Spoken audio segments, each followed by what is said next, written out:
Karen looked furious. But that should have been the end of it. Unfortunately, Karen didn't like losing. The next morning I woke up to another letter taped to my front door. It was an HOA violation notice claiming that I had obstructed emergency access routes and ignored HOA instructions. It also included a warning about possible fines. I read the letter twice and shook my head. Karen had turned a simple driveway situation into an official HOA complaint, but she had made one big mistake. The complaint she filed had to go through the HOA board, and unlike Karen, the rest of the board members were actually reasonable people. Later that afternoon I received a phone call from one of them asking about the situation. I explained everything exactly as it happened.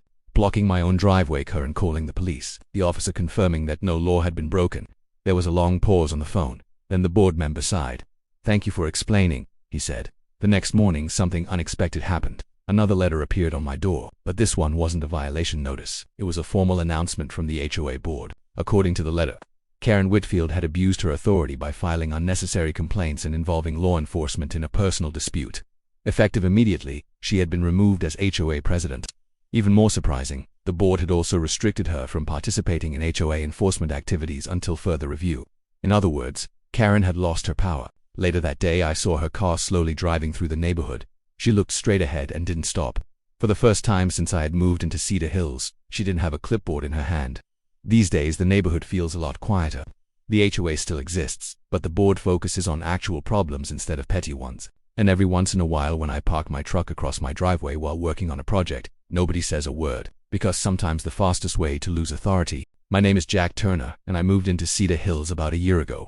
After spending most of my life working long hours and living in busy cities, I wanted a place that was calm. Cedar Hills looked perfect when I first saw it.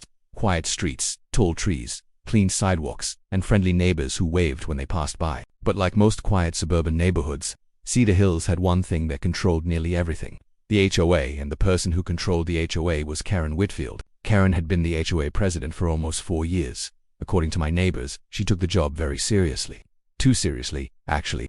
She walked around the neighborhood like she was the mayor, constantly watching what people were doing, measuring grass height, checking garbage bins, and reminding everyone about HOA rules. I tried to stay out of her way. For the first few months, things were mostly quiet. I worked from home, kept my yard clean, and followed the basic neighborhood guidelines. Most of the neighbors were nice people who didn't care much about the HOA drama, but Karen definitely did. The problem started one Saturday morning. I had ordered some heavy equipment for a small renovation project in my garage. The delivery truck arrived early and dropped off several large crates at the end of my driveway. The driver told me it would take a few hours before another truck arrived to move everything into my garage. So I parked my pickup truck across the entrance of my driveway to keep the crates safe. It was my property, my driveway. Nothing unusual about it. Or at least, that's what I thought.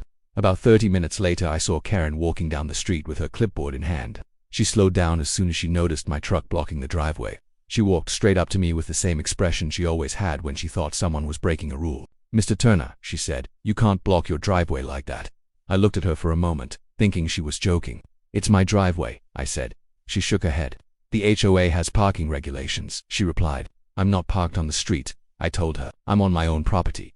Karen tapped her clipboard like she had already decided the situation. "You're obstructing a residential access area," she said. I pointed to the crates sitting at the edge of the driveway. "They're being picked up later today," I explained. "I'm just keeping them safe." But Karen wasn't interested in explanations. "You need to move your truck immediately," she said. I crossed my arms. "No," I replied calmly. She stared at me like she couldn't believe someone had just told her no. "You're violating HOA rules," she insisted. "Show me the rule that says I can't block my own driveway," I said. She didn't show me anything. Instead, she turned around and walked away without another word. About 15 minutes later, a police car pulled into the neighborhood.